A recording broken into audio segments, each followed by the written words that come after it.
Welcome to Behind the Badge. I'm your host, Chief David Malloy, Director of Public Safety for the City of Novi, and I'm honored to have a distinguished colleague here with us today, Mr. John Bostaine. John's currently in town assisting the Novi Police Department, conducting several training classes. So, John, welcome to Behind the Badge. Thank you, Chief. I appreciate you letting me be here. John, why don't you tell us a little bit about your background, your history, your education, and some of your life experience that's kind of brought you here today to having the company command presence. All right. So I started off, I was in the United States Navy. I actually grew up in Novi, not far from here, so it's kind of interesting for me to come home this week and be here. And I joined the Navy, and then after I was done with the United States Navy, I went into law enforcement in Hampton, Virginia. And boy, I was really fortunate. I got to do a little bit of uniform patrol and worked in narcotics. But I found my favorite assignment of the whole time was being a police academy instructor. I found I really had a passion for that. So I was an academy instructor for a number of years, about 2.5 years. And then I was given the opportunity to go down to the Federal Law Enforcement Training Center. It's a training center. It's the largest academy in the United States. And it's where they train all the U.S. Special agents, other than the FBI, the DEA, so Secret Service. So it was a great opportunity. And I spent 13 very happy years at the Federal Law Enforcement Training Center, teaching primarily use of force and defensive tactics and things like that. And then when it was time to try something new, I was fortunate enough to be able to continue to pursue training and now work for Command Presence. I own it with two tremendous partners, very like-minded in training, so it's about the best thing I've ever done. Excellent. What is your primary goal with Command Presence? What's the main message, particularly nowadays, that you're trying to get across? I love that question, and it's very easy to answer. We talk about transforming good officers into great ones. It's a kind of our subtitle, and what we believe in is that we think officers in general and across the United States are doing a very good job, sometimes in really challenging circumstances. But we also believe in this concept that Jim Collins talks about, from good to great. He says good is the enemy of great. So we can't just be satisfied with being good. And so Command Presence is founded upon our core principles are about transforming officers that are doing a good job into great officers. And what can we do to help them achieve that? So that's really, if I were to sum it up, that's really what we're trying to accomplish. And even in today's, the uniform officer, I mean, any law enforcement officer in general has a very difficult job, but particularly what's transpired over the course of the last 18, 19, 20 months. I think a lot of agencies they have a renewed focus on enhancing and building that public trust. Do you guys talk about that in some of your classes? Absolutely. So one of our core values is that we believe in what we call the power of unconditional respect, and just give credit where credit's due. I took this work from a guy I admire a lot. His name's Captain Chip Huth, KC Metropolitan Police Department. He wrote this book and really transformed his life and how the KC Metropolitan Police Department interacts with their community. And we seized on that. So we believe in the power of unconditional respect. So as a trainer, it's how I treat my students, how we interact in a professional manner in the classroom. But really what's important is how we can help transform the way officers are interacting with their communities. It really goes back to Robert Peel principles about, policing is the public is the police. It really does go back to those principles. So we think the foundational aspects of that are founded on unconditional respect. And we also really promote unconditional respect as an officer safety issue. When we have those great relationships with our communities, there pays such huge dividends in solving crimes, preventing crimes, quite honestly, when we need our community to support us. So that, I think, you can't get away from. I think it's pivotal at this time that we foster those really strong relationships. So you're traveling the country. What has been probably one of your biggest challenges that you've seen in this kind of post-Ferguson mentality that we've been dealing with? I think one of the biggest challenges is that people are a little scared. I find officers are a little reluctant, and whether it's overtly or maybe even subconsciously. I find it's kind of disappointing for me to hear officers say, well, I don't want to be the next big thing. And I don't think they are going to be the next big thing. I think that we can prevent a lot of these, but we have to, again, go back to transforming. I recently did a talk on this topic exactly, and I called it Transforming the Police Community Relationship. And I think there's some really easy things, simple things that we can do to help transform that relationship. So I actually closed my class today saying, listen, folks, we've been here before. We've been through challenges before. It's not the end of the world. We can come through this, but we can't do it by ourselves. So my message to some of the guys who are maybe feeling a little frustrated is, hey, you know what, we have a job to do, and with the help of our community and getting them on our side and working together with them, Right. we'll come through this just like we've gone through other troubled times in history. So I'm very confident in that. Yeah, and we've had and I know you know this, we've had a strong history of community policing here in the city of Novi. The officers are making monthly contacts with their homeowners association groups, their business groups. Yeah. They're meeting with them. They're going into their homes where they're hosting these neighborhood association meetings and building that public trust. A lot of times I think they have a thirst for information, but they also they have a thirst for support. And it's been amazing the last year and a half, the number of people who are just out of the blue coming up to our officers, whether it's at a restaurant or an event, or they're working, whether it's the state fair or some other event at the Suburban Collection Showcase, where they just come up and say, hey, we just want you to know we support you.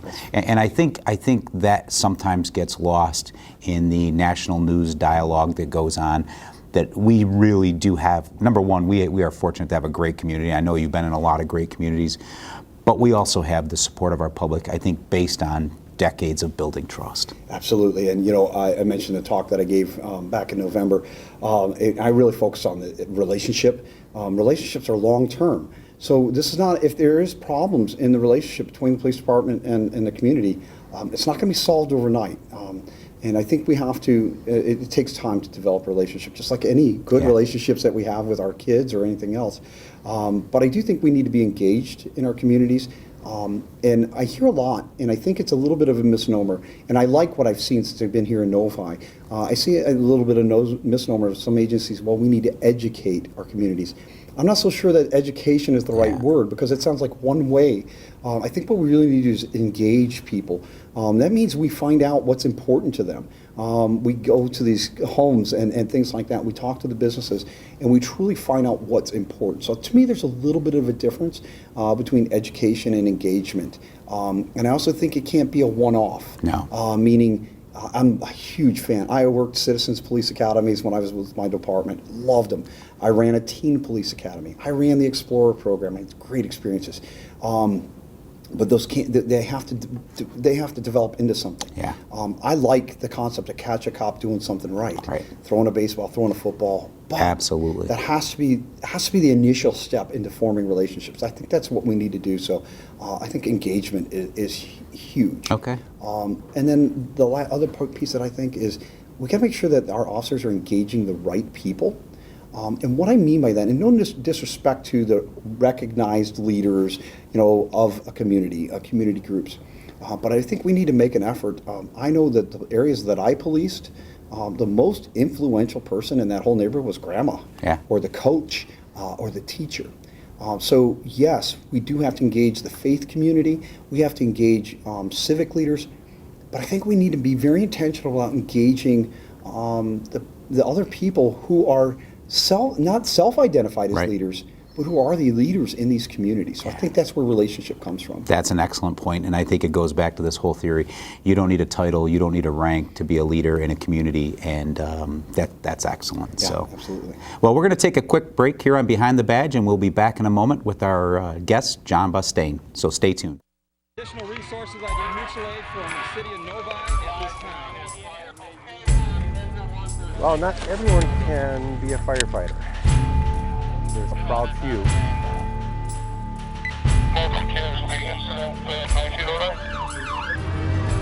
It's definitely a job that there's times your adrenaline rushes. There's plenty to learn, lots of things to do, and it's great fun doing it. Welcome back to Behind the Badge. I am still joined by John Bustain, world-renowned police instructor here, and we're fortunate to have him back here in Novi today. John, I know one of the classes you're going to be teaching multiple times here this week is Below 100. Tell our viewing audience what that's all about and what's the ultimate goal of that. Chief, I have done a lot of things. I've been very blessed, and I've taught a lot of things over the years. But I feel Below 100 is probably the most important topic I've ever been involved in law enforcement training after doing this almost 20 years now. And Below 100 simply is, the goal of Below 100 is to eliminate preventable line of duty deaths in the law enforcement community. And that it's very specific because will never eliminate line of duty deaths completely. Oftentimes, unfortunately, officers just find themselves in situations and they're killed in the line of duty through no fault or action of their own. For example, I can be driving up 10 Mile Road tonight. I can go through a green light at Novi at 8 o'clock at night and get hit by a driver for whatever reason and get killed in the line of duty. Recently, we had a Michigan State trooper killed on a motorcycle in just a tragic incident. So we'll never get that number down to 0. It's not that. However, our real focus on below 100 is preventing those preventable line of duty deaths. And those are the ones where officers contribute to their own death through some of their decisions. And it may come as a shock to some on the public who may not realize it, but the vast majority of law enforcement officers over the last 15 years, they're primarily died because of vehicle-related incidents. Yeah. It's not like we see on TV. It's not always gunfire. Unfortunately, this year, we're seeing a spike in gun violence against law enforcement and ambushes, and I think we're training to try and prevent some of that. But my real focus is, trying to get officers to slow down in how they operate their vehicles. Travis Yates, who is a major with the major of the Tulsa, Oklahoma Police Department, he said something really profound that stuck with me one time. He says, it's a shame more police officers are killed by trees and poles than felons. And I was shocked by that, but that's what the data tells us. So below 100 is about getting officers to change their behavior so that we slow down and we arrive safely. There are a lot of myths that we got to overcome in police culture. One of those being that it's unsafe to wear a seatbelt. Chief, you've been around a while. This is something that we were taught 15, 20 years ago, and it's just simply not true. Officers need to be wearing their seatbelts on everything, on every call. There's a time and a tactical time to remove it when the vehicle is slowed down and things like that. So we're trying to encourage officers to do that. And then body armor. It's absolutely devastating that we still have officers who are shot in the torso on calls, and a body armor would save their life, and they're not wearing it. So below 100, the reason that number was picked is because it's an achievable number.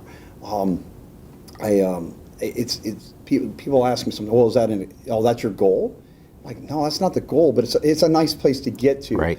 And what we realized is that if we just have officers slow down, wear their seatbelts and their body armor, if you look historically and you would eliminate those from the data, that number's below 100. So I push back a little bit. I grew up in this area, so I'm a big hockey fan, big Detroit Red Wings fan. And I had somebody tell me, well, I'm glad that you think 100 dead cops is a good thing. I said, wow, you're missing the point here. I didn't say that. I said, everyone is tragic. And the follow-up comment was, well, 0 is the only acceptable number. I said, but that's not achievable. And I used this analogy. I said, I'm a Red Wings fan all my life.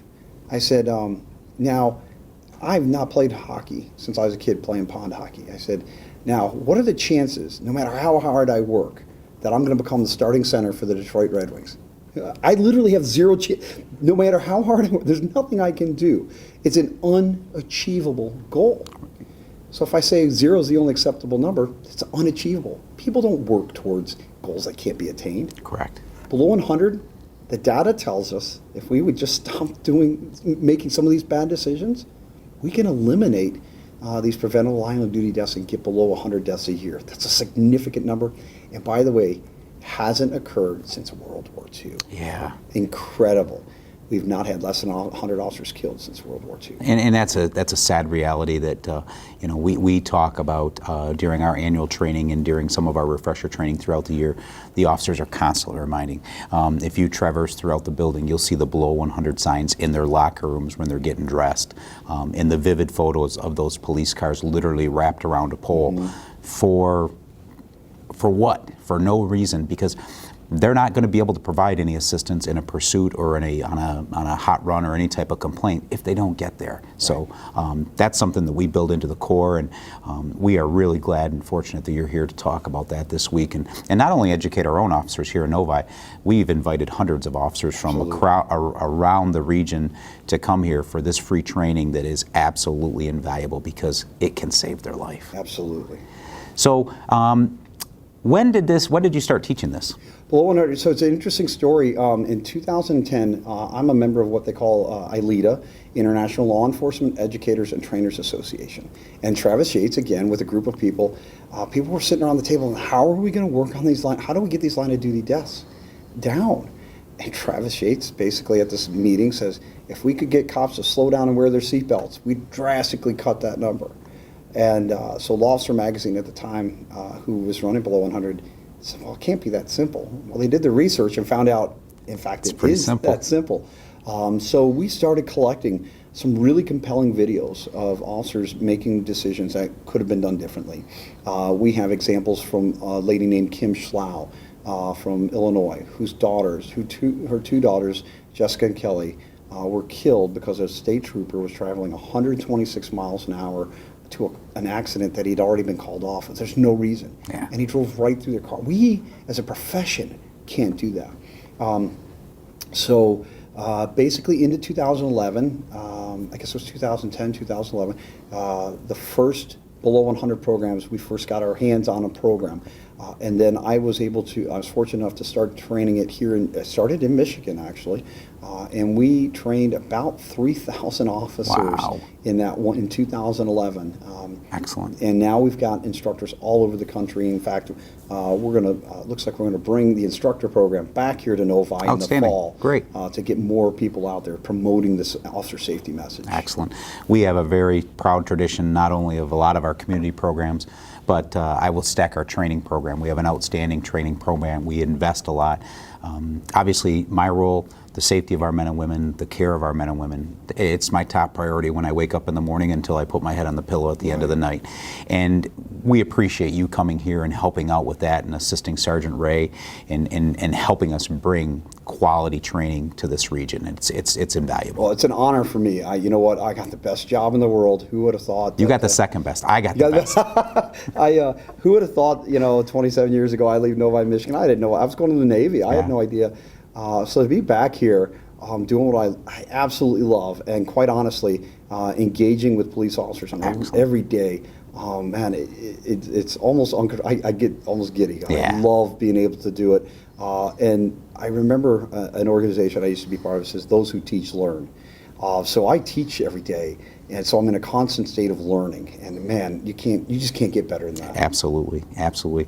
Well, we're going to take a quick break, John, and to you, the viewing audience, please continue to watch. We're going to take a quick break, and we'll be right back. You make me wear my bike helmet. Taught me never to run with scissors. So why do you keep a loaded gun in your drawer? How safe is that? You asked them to follow some safety rules. Now they're asking you. Never let your gun get into the wrong hands. Always. Lock it up. Welcome back to Behind the Badge. We're continuing our discussion with John Bustain.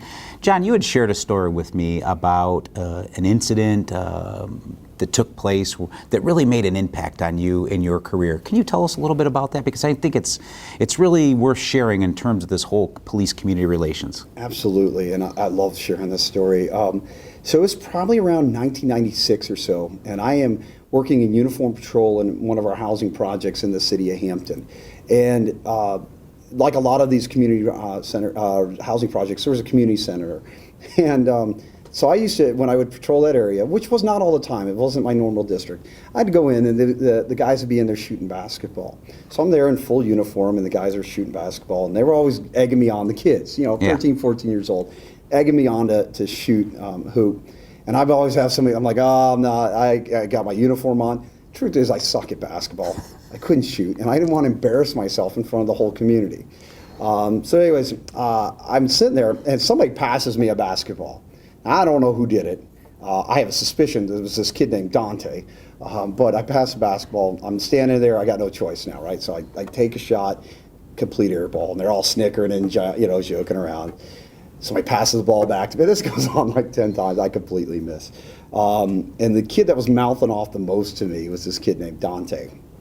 And anyways, I either got a call or made up a call. I was like, hey, I got to go right back. I can't roll this. But every once in a while when I was out there, I'd see this kid Dante, and he'd come up and say, hey, Officer Bustain, how you doing? And we started talking, and he was 13 at the time. I remember this. And he says, hey, how do I become a police officer? Now, that's not a comment or question that you get a lot in a housing project.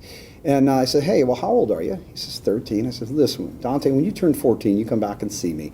I run our youth program, our Explorer program for the police department. You come back and see me. Sure enough, about 6 months later, Austin, I'm 14 now.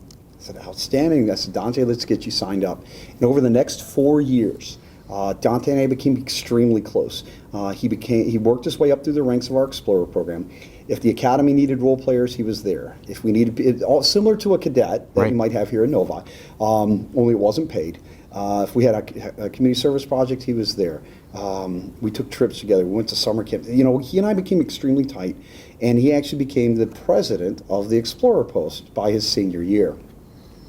Our relationship was so good that when I got married, he was a groomsman at my wedding. I want you to think about that for a second. You know, I'm a police officer working in a housing project, and a young man that I met was a groomsman at my wedding.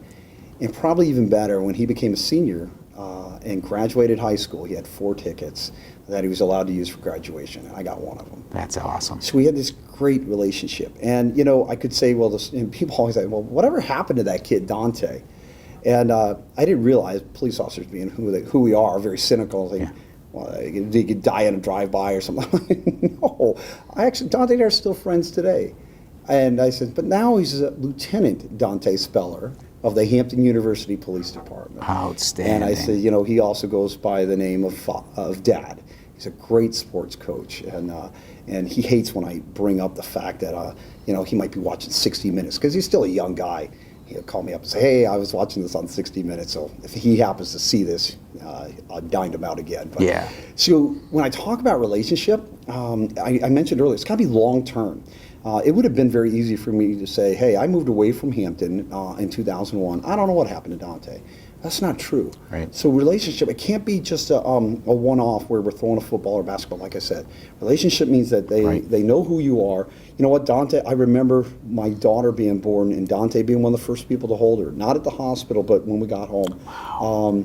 So when we talk about police-community relationships, the key is the word relationship. So I don't think Dante and I don't think our story is all that unique. I think we're all capable of it. We just got to find investment in one person, and I quite honestly think it really starts with our youth. Yeah. So I mentioned earlier engaging the right people, not educating the right people, but man, I think the youth are so critical. Man, if we could start really engaging young guys shooting hoop in a housing project, right. I think we can do tremendous things. That's why I have great hope for our profession and where we're going. Like I said, we've been through tough times before. You've been in the, I mean, I know that. But I have great hope in what we can accomplish, and Dante is the perfect example of that. Well, it seems like it's a total expansion of what you started in Hampton, what you did with Dante, and now what you're doing. I mean, you're helping. Back then, you were helping save one youth at a time. Now you're helping save multiple police officers, and that whole relationship building is just absolutely key, because you have to have that unconditional respect that you spoke of earlier. Absolutely. That is an absolute important element of anything that we do, and I really thank you. I thank you for your service in the Navy. I thank you for your service to our chosen profession, and I thank you for sharing that message with all of our men and women here today and to the viewing audience. Absolutely. Thank you so much, I appreciate Chief. it. I appreciate it. Thanks, John. And to you, the viewing audience, continue to watch Novi Television.